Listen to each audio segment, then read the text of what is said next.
তার কারণ হযরত আল্লামা পীর সাহেব কেবলা যিনি শুয়ে আছেন, তিনি আমাকে ইতিপূর্বে আরো দুবার এই দরবারে আনার জন্য তিনি ইচ্ছা করেছিলেন, চেষ্টা করেছিলেন। যদিও খালেদা দরবারে তার সাথে আমার দেখা হয়েছিল। বেশি দিন তিনি নাই, রূপোশ হয়েছেন, অল্প দিনেই তিনি দুনিয়া থেকে আল্লাহ পাক রব্বুল আলামিনের মেহমান হয়েছেন। সম্মানিত শুধু আজকের এমন একটি সময় আসা হলো যেদিন, যে সময়টিতে তিনি অত্যন্ত নিরিবিলি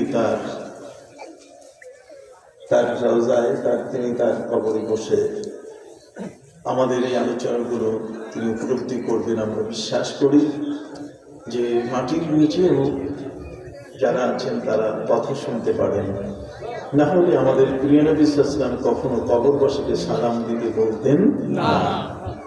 সালাম দিতে নির্দেশ দিয়েছেন এ কারণে যে যারা কবরে অবস্থান করে তারা শুনতে পায়।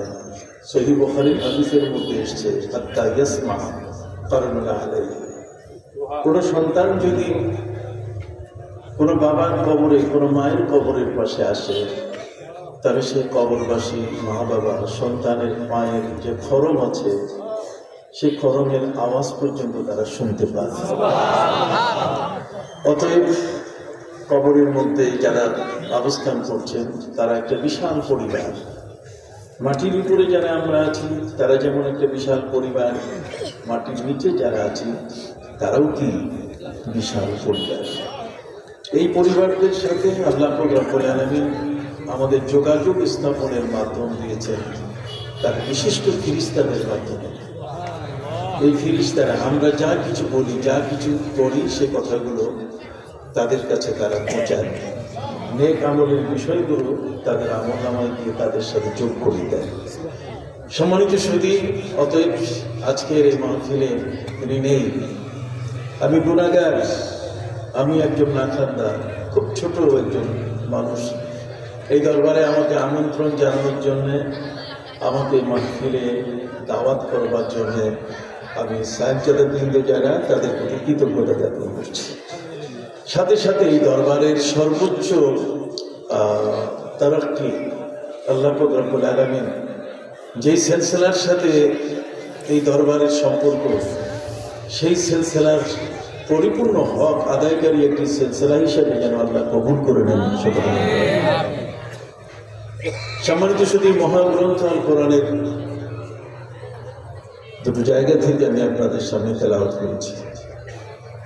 আপনারা সকলে জানেন, পবিত্র কোরআন মাজিদে আল্লাহ পাক রব্বুল আলামিন আউলিয়া শব্দ ব্যবহার করেছেন। ওলির বহু বচন কি?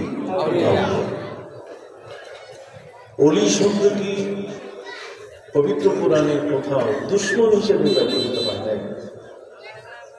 পবিত্র কোরআন এবং হাদিসের যতগুলো শব্দ আছে, কোন শব্দের মধ্যে ওলি শব্দের অর্থ দুশমন, শত্রু, এই অর্থে কোথাও কোনো অভিধানে লেখা নাই। অলি শব্দের অর্থ হচ্ছে বন্ধু, অলি শব্দের অর্থ হচ্ছে অভিভাবক। অলি ওই ব্যক্তি যিনি মানুষকে পথ দেখান। পবিত্র কোরআন মাজিদে আল্লাহ তাআলা বলেন, ইয়া মুরশিদা, অলির সাথে তার একটি সিফাত, তার একটি বিশেষ গুণের কথা আলোচনা করে বলছেন যে অলি যিনি পথ প্রদর্শক। তাহলে আল্লাহর অলি যারা, অলির অর্থ কি হবে? পবিত্র কোরআন মাজিদের এই অংশের ভিতরে অলি শব্দের পাশে মুর্শিদ শব্দ ব্যবহার করে আল্লাহ তাআলা অলি শব্দটাকে ব্যাখ্যা করেছে। কিন্তু অত্যন্ত দুঃখজনক ঘটনা যে আল্লাহর ওলিদের সাথে দুশ্মনী করতে গিয়ে আমাদের সমাজের কিছু মানুষ, কিছু জাহেরা, তারা বলে যে অলি শব্দের অর্থ দুশ্মন, অতএব এই দুশ্মনদের দরবারে যাওয়া যাবে না। কথা বুঝতে পেরেছেন? যারা অলি, সেই অলির দরবারে যাওয়া যাবে না। আল্লাহর ওলিদের দরবারে যাওয়া তারা নিষেধ করে। এতে পূর্বে আপনারা দেখেছেন যে তারা আল্লাহর ওলিদের মাজার ভেঙে ফেলছে, এবং পাশাপাশি তারা আমাদের দেশের যে সমস্ত আউলিয়া কেরাম, পীর মাশায়েখ, তাদের সাথে নানাভাবে তারা অভাবনীয় অচিন্তনীয় দুরাচরণ করছে, যেটাকে আমরা কখনো সমর্থন করি না। আজকে আমি আপনাদের সামনে আল্লাহর ওলিদের প্রয়োজন কতটুকু, এই প্রয়োজনীয়তার উপরে আপনাদের সামনে আমি আমার সংক্ষিপ্ত আলোচনা পেশ করব। আপনি জানেন এই জগতে আল্লাহ রব্বুল আলামিন কিছু অংশ এমন আছে, পৃথিবীর কিছু ভূখণ্ড এমন আছে যে ভূখণ্ডে কোনো নবী কখনো আসেন নাই। পৃথিবীতে কিছু ভূখণ্ড আছে, কিছু অঞ্চল আছে, কিছু এলাকা আছে যে এলাকায় কখনো কোনো অলি দরবেশ কখনো আসে নাই। এই পৃথিবীর ভূখণ্ডটাকে আমরা যদি ভাগ করি তাহলে তিনটি ভাগে এটাকে আমরা বিভাজন করতে পারি। তিনটি ভাগে পৃথিবীটাকে ভাগ করি। তার মধ্যে একটি হলো পূর্বাঞ্চল। পূর্বাঞ্চল বলতে গেলে আমরা যে অংশে আছি সেই অংশটির নাম হলো কি? পূর্বাঞ্চল। ঠিক আছে? ইস্টার্ন কান্ট্রি আমাদেরকে বলা হয়। আর একটা হচ্ছে মিডল ইস্ট, মধ্যাঞ্চল, মাঝখানে। আরেকটা হচ্ছে ওয়েস্টার্ন, তার মানে পশ্চিমা জগৎ, পশ্চিমাঞ্চল। তাহলে পূর্বাঞ্চল, মধ্যাঞ্চল এবং কি পশ্চিমাঞ্চল, এই তিনটি অঞ্চলের আমরা ছোট্ট একখানা জরিপ করব ধর্মীয় দৃষ্টিকোণ থেকে, যে এই তিনটি অঞ্চলে যারা জন্মগ্রহণ করেছেন, এই তিনটি অঞ্চলে যারা বসবাস করে তাদের জীবনের কর্মকাণ্ড কি ছিল এবং বর্তমান সময়কালে তারা কোন পর্যায়ে অবস্থান করছে। সম্মানিত সুধী, পশ্চিমাঞ্চল বলতে গেলে আমেরিকা, ইংল্যান্ড, ইউরোপের যত দেশ আছে, এটা নেদারল্যান্ড বলেন, এটাকে ফ্রান্স বলেন, সুইডেন বলেন, সেনজেনের যে 28টি দেশ আছে সেই দেশ সহ আমেরিকা, ইউরোপের মধ্যে কখনো কোনো নবীও আসেন নাই, কখনো কোনো ওলি আল্লাহ সেখানে আসেন নাই, জন্মগ্রহণ করেন নাই। যে দেশগুলো আজকে পৃথিবীতে মাতব্বরি করছে, সেই দেশগুলোর মাতব্বরির সবচেয়ে বড় নিকৃষ্ট যে অংশটুকু সেটা হলো এই, যে তাদের শতকরা 57 জন মানুষ, 57 জন শিশু জানে না যে তাদের বাবা কে।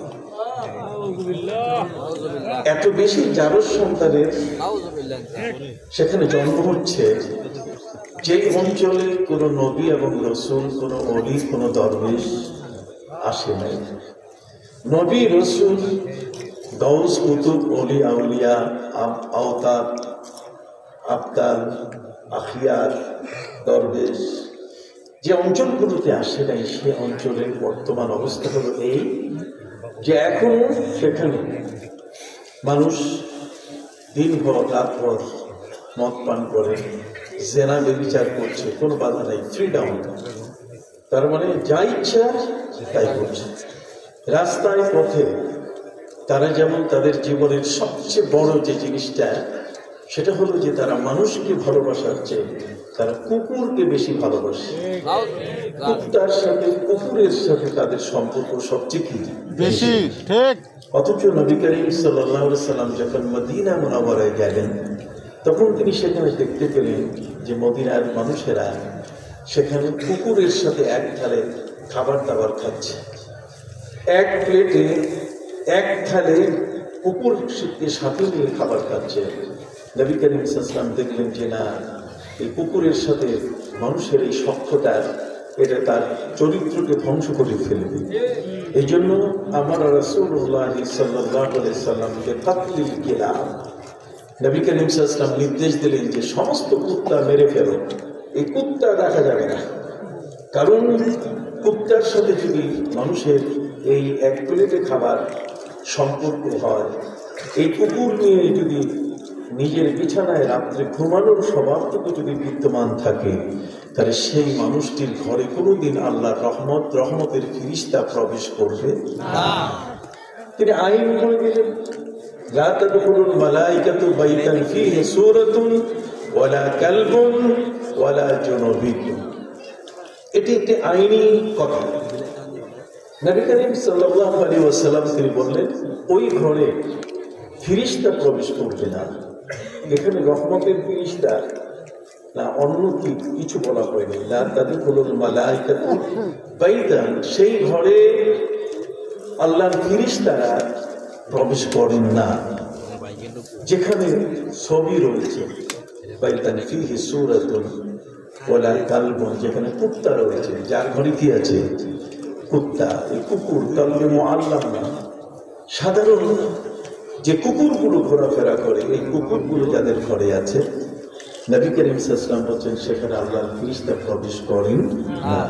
ওয়ালা জুনুবিয়ুন, আর যেখানে মানুষের উপরে গোসল ফরজ হয়েছে অথচ সেই নাপাক অবস্থায় সেই সময় কাটছে, ফজরের নামাজ চলে গেল, সে গোসল করে নামাজটি যথাসময়ে আদায় করল না। এমন নাপাক ব্যক্তি যদি ঘরের মধ্যে থাকে, তার সেই ঘরের মধ্যে আল্লাহর ফেরেশতা প্রবেশ করেন না। নবী করিম সাল্লাল্লাহু আলাইহি ওয়াসাল্লাম আদর্শিকভাবে একটি জাতির চরিত্রকে সুন্দর করে লালন করার জন্য একটি আদর্শ জাতি সৃষ্টি করতে গিয়ে তিনি কি চমৎকার করে বললেন যে ছবি এটা চলবে না। ছবি সম্পর্কে নবী করিম সাল্লাল্লাহু আলাইহি ওয়াসাল্লামের কড়া নির্দেশ কিয়ামতের ময়দানে বলা হবে, এটাকে তুমি রূহ দাও, যদি না পারো তাহলে আজকে তোমাকে কঠিন শাস্তি দেওয়া হবে। সম্মানিত শুধু ঠিক এমনি করে কুকুরের যে আচার আচরণ, কুকুরের যে স্বভাবটা, সেই স্বভাবের ভিতরে এটা মানুষের ভিতরে সেই স্বভাবটা দেখলে ঘেউ ঘেউ করে উঠে। এই জন্য ইসলামের মধ্যে কতগুলো প্রাণী আছে যার গোশত আমাদের জন্য হালাল করা হয়নি। যেমন কাঁকড়া আমরা খাবো না।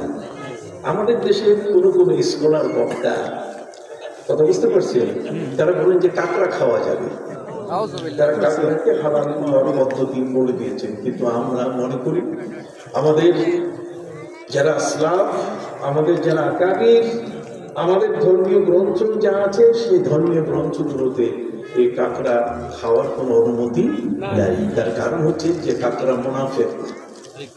কাঁকড়াকে আপনি একদিকে বাধা দিবেন, সে অন্যদিকে যাবে। আপনি ডান দিকে বাধা দিবেন, বাম দিকে দৌড়াবে, বাম দিকে বাধা দিবেন, ডান দিকে দৌড়াবে। অতএব এটা খেলে মানুষের স্বভাব নষ্ট হবে। ঠিক অনুরূপ ভাবে শিয়ালের গোশত আমাদের জন্য হালাল নয়। যদি শিয়ালের গোশত খায় তাহলে এই লোকটা মুরগি চুরি করবে, এই লোকটি মানুষের সম্পদ চুরি করে খাবে, এই লোকটি মানুষের ক্ষতি করবে। এই পণ্ডিত শিয়াল এটার গোশত যদি কেউ খায় তাহলে সে মানুষটির স্বভাব চরিত্র থাকবে না, নষ্ট হয়ে যাবে। সম্মানিত শুধু ঠিক এমনি করে বাঘের গোশত আমাদের জন্য, সিংহের গোশত, টাইগার এর গোশত আমাদের জন্য হালাল। এ কারণে করা হয়নি যে এর গোশত যদি কেউ খায় তাহলে সমাজ কোনোদিন বিনির্মাণ করা যাবে না। একটা সুশীল সমাজ কোনোদিন তৈরি করা যাবে না। সুশীল সমাজ তৈরি করতে গেলে সেখানে সহনশীল পরিবেশ দরকার, যাতে একজন আরেকজনকে মেনে নিতে পারে। ধৈর্যের পরাকাষ্ঠা হিসাবে একজন মানুষ যেন নিতান্তই আরেকজন মানুষকে যেন কাছে টেনে নিতে পারে। কিন্তু বাঘের কষ্ট করে এই ঘর থেকে করে উঠবে, ওই ঘর থেকে করে উঠবে, কথা বুঝে নেই। এই বাঘের ডাক যদি প্রতিটি ঘরের মধ্যে শুরু হয় তাহলে সেই ঘরে, সেই সমাজে কোনোদিন শান্তি আসবে না।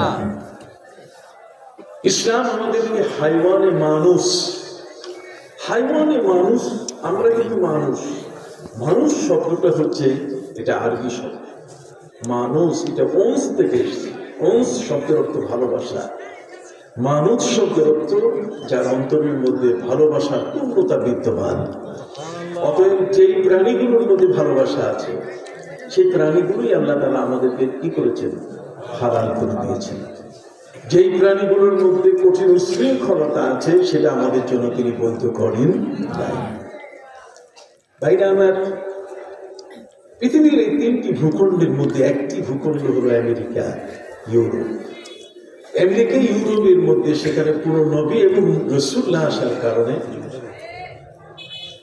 সেই দেশে এক মাসের মধ্যে কোনো কোনো জায়গায় একজন মহিলা মাসে 52টা স্বামী বদলায়। তাদের সমাজের মধ্যে কোনো বিবাহ শাদী নাই। আমি অ্যাথেন্সের গ্রিসে দেখেছি যে ঝাড়ু নিয়ে মিছিল করছে মহিলারা। আমি তাদেরকে জিজ্ঞেস করলাম যে তোমরা এই ঝাড়ু মিছিল করছো কেন? তারা বলছে যে আমাদের একজন বিজ্ঞানী ছিলেন, তার নাম হলো প্লেটো। নাম কি? প্লেটো। প্লেটোর নীতি হলো এই, যুবকদের প্রতি তার আদেশ হলো এই যে তোমরা কোনোদিন বিবাহ শাদী করবে না। তোমাদের কোনো মেয়েকে যদি পছন্দ হয় তাহলে সেই মেয়েটাকে নিয়ে বিবাহের আগে অন্তত হোটেলে মোটেলে যে জায়গায় যেখানে ইচ্ছা তাকে নিয়ে তুমি বাস করো, তার ইজ্জত তার সবকিছু তুমি দেখো, টেস্ট করে তোমার জন্য এটা চলবে কিনা। এই টেস্ট করতে গিয়ে যদি তোমার 70 বছরও চলে যায় তাহলে এই 70 বছরের মধ্যে ছেলে মেয়ে জন্ম নেয়, তাতে কোনো অসুবিধা নাই। 70 বছর পরে গিয়ে টেস্ট করা শেষ হয়ে গেলে তখন তুমি সিদ্ধান্ত নেবে যে তাকে বিবাহ করতে পারবে কি না। যেই সমাজের মধ্যে কোনো নবী এবং রাসূল না আসার কারণে পৃথিবীর মধ্যে সবচেয়ে বড় জঘন্যতম আদর্শিক যে বিষয়গুলো এগুলো বিদ্যমান নাই, বরং তার বিপরীতগুলো সেখানে হচ্ছে। জেনা, ব্যভিচার, অন্যায়, অবিচার, পাপাচার, কামাচার, মিথ্যা এত বেশি পরিমাণে যে তাদের সেই দেশগুলো এ পর্যন্ত নবী রাসূল না থাকার কারণে সেটা কোনো মতেই পরিশীলিত আদর্শ একটি জাতি হিসেবে তারা হতে পারে নাই। এই জন্য আমরা মনে করি যে শয়তানের হেডমাস্টার ওই জায়গাতে থাকে। কথা বলে না, শয়তানের হেডমাস্টার। তার বিপরীত হল মিডল ইস্ট। মিডল ইস্ট মানে আরব ভূখণ্ড। এই আরব ভূখণ্ডের মধ্যে আল্লাহ রব্বুল আলামিন 1,24,000 অথবা 2,24,000 নবী এবং রাসূল পাঠিয়েছেন। সুবহানাল্লাহ। এরা হলেন আরব ভূখণ্ড। কথা বুঝতে পারছেন? ঠিক অনুরূপ ভাবে আরব ভূখণ্ডের পূর্বে আমরা যারা আছি, অর্থাৎ এই পূর্বাঞ্চলে আমরা যারা আছি, এই পূর্বাঞ্চলের মানুষগুলোকে আল্লাহ তাআলা